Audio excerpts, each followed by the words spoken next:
dobra sta prijatelja, vedno le naprej na zelene travnike. Bobby in Pika, ko posije sonce, vesela in smeje, odhitita v gori. Bobby in Pika, dobra sta prijatelja.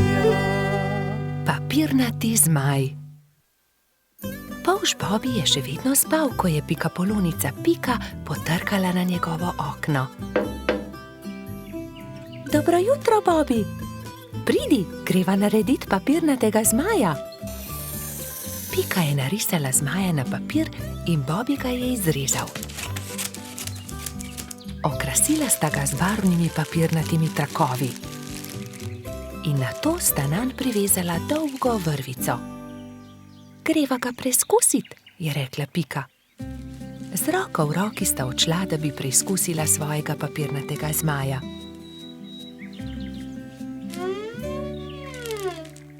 A ne glede na to, kako sta se trudila, je zmaj vedno znova padel na tla. Bom splezala na to drevo in poskusila od tam, mogoče bo tako poletel. Vendar je zmaj spet pristal na tleh. Nenadoma je začel pihati veter in ponesel papirnatega zmaja stran, z njim pa tudi Piko. Bobby, pomagaj mi! Bobby je splezal na drevo in ujel Piko za nogo, vendar je ni mogel potegniti nazaj. In tako sta letela oba. Trud Baltazar je priletel mimo, ujel je Bobbyja za nogo, a tudi on ni mogel potegniti zmaja nazaj. In tako so zdaj leteli vsi trije. Koloradski hrošč Edi je sedel na vrhu borovca, ujel je Baltazarja za nogo in tako so začeli leteti vsi štirje. Skokica, pomagaj! Je zavpil Baltazar kobilici, ki se je ravno sprehajala v bližini. Skokica je ujela Edija za nogo in tako je zdaj letelo vseh 5. Veter je začel postajati močnejši in močnejši. Petuljčica Rozi je priletela mimo, ujela je Skokico za nogo in tako jih je letelo vseh 6.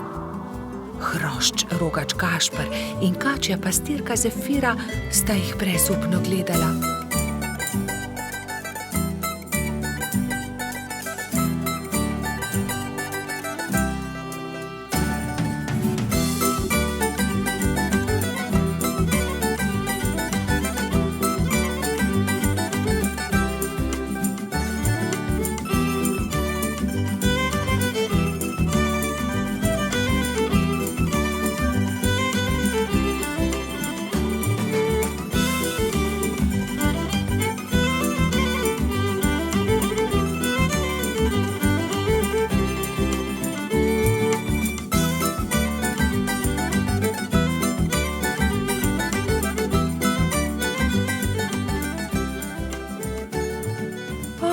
Ne, veter jih nosi naravnost v gozd. Papirnati zmaj se je ujel na vrh borovca in vsi so pristali na vrhovih dreves. Nato se je veter umiril in pokazalo se je sonce. Bobby se je ves zaskrbljen obrnil proti Pikapolonici. Pika, jaz ne znam leteti, kako bom prišel dol? Ne skrbi, Bobby, prepričana sem, da se bomo česa domislili. Že vem, je vzkliknil Gašper. Pridi sem, Bobby, skoči na to odejo, ne bodi prestrašen, ne bo se poškodoval. Takoj, ko je Bobby pristal na odeji, se je odbil in poletel nazaj v zrak. Poglej me, to je zabavno. Poskusimo še mi, so vzkliknili drugi. Skakali so po odeji gor in dol do pozne večerne ure.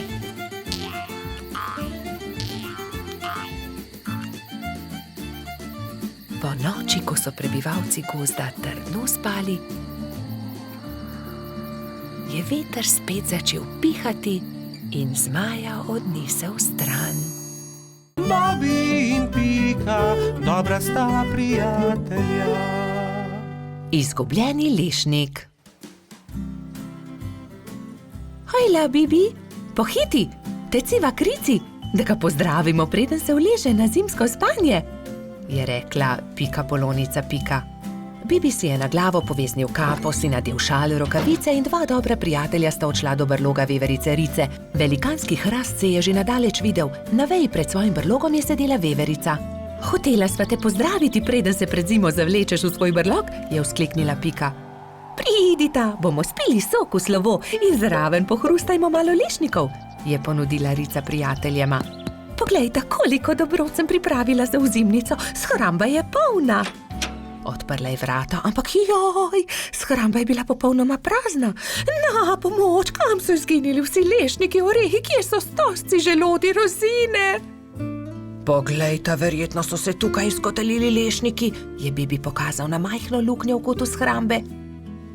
Nekdo je obgriznil hrast, je vzkliknila Pika.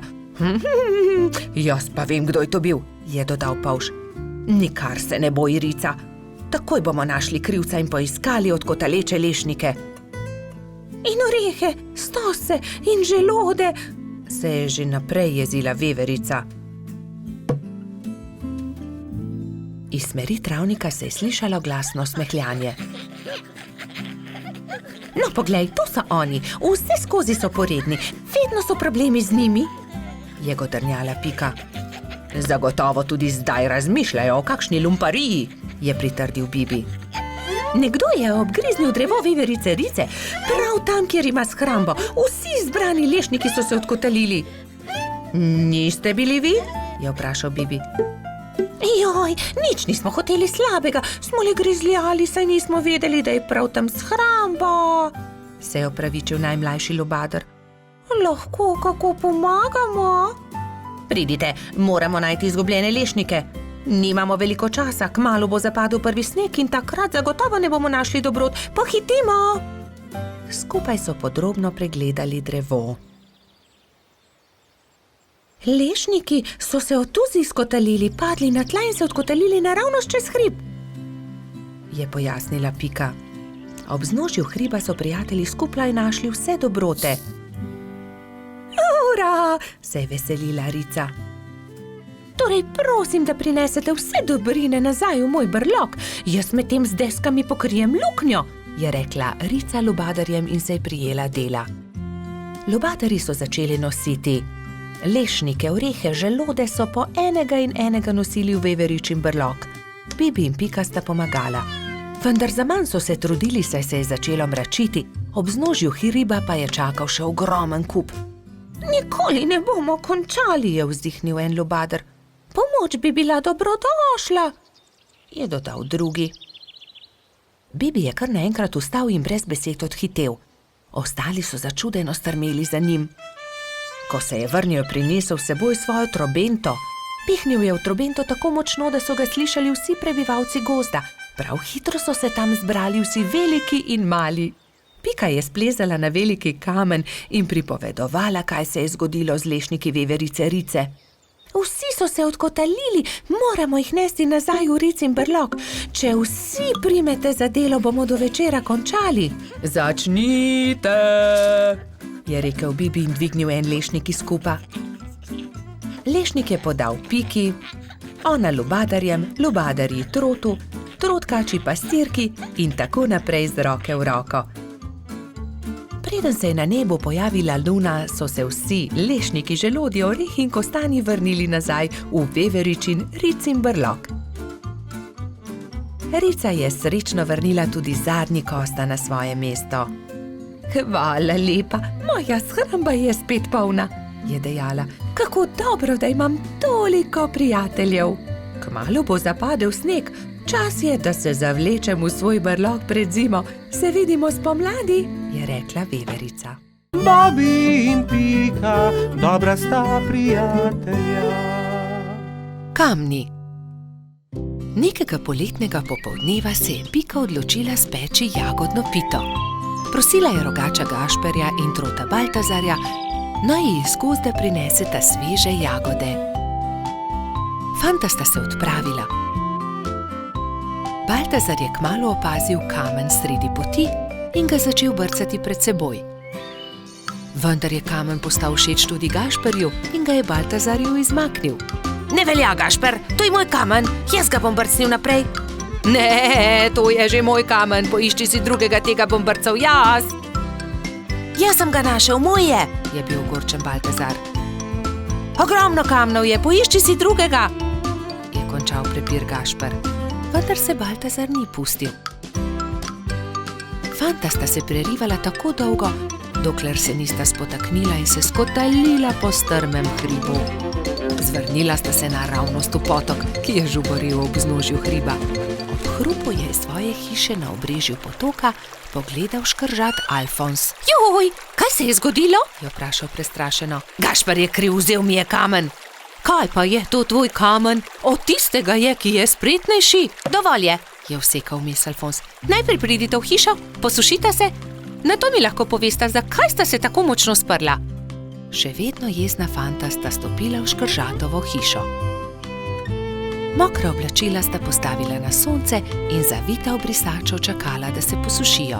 Medtem je Alfons dal na mizo limonado in piškote. Sončni žarki so hitro posušili oblačila. Gašper in Baltazar sta jedla piškote in si segala v besedo med pripovedovanjem Alfonzu o tem, kako sta se skotalila po hribu. Jaz imam celo zbirko tega. Zbirko kamnov, pokaži nama, je zavpil Baltazar. Seveda, vstopita, je ponosno dejal Alfons in dal na mizo veliko škatlo. Kje si nabral te lepe kamne? Tukaj v bližini na obrežju potoka, tudi vidva jih lahko nabirata. Hurra! Nabrala sta polno košaro kamnov. Dolgo sta izbirala, zbirala in začelo se je temniti. Rogač in Trud sta se poslovila od škržata in se odpravila navzgor po hribu. Kmalu sta šla mimo Pikine hiše.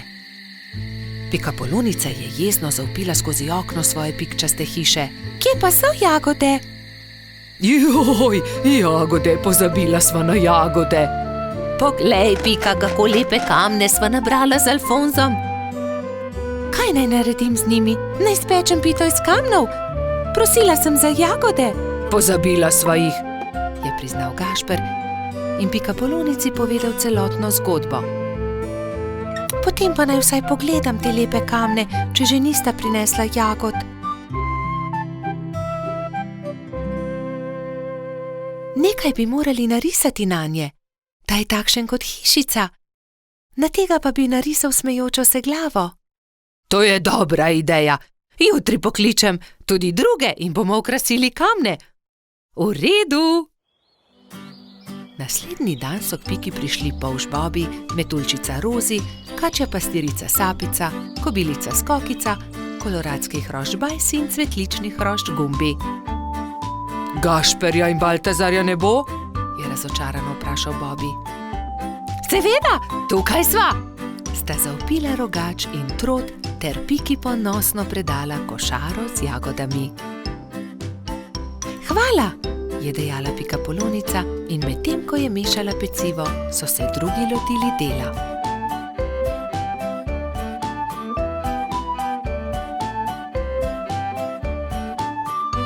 Ko so končali, so povabili Alfonza, naj pogleda razstavo. O, čudovito! Jutri bom prinesel tudi svoje kamne in jih bomo poslikali, je veselo dejal škrat. Medtem se je spekla jagodna pita, vsi so sedli k mizi in pojedli vse do zadnje drobtinice.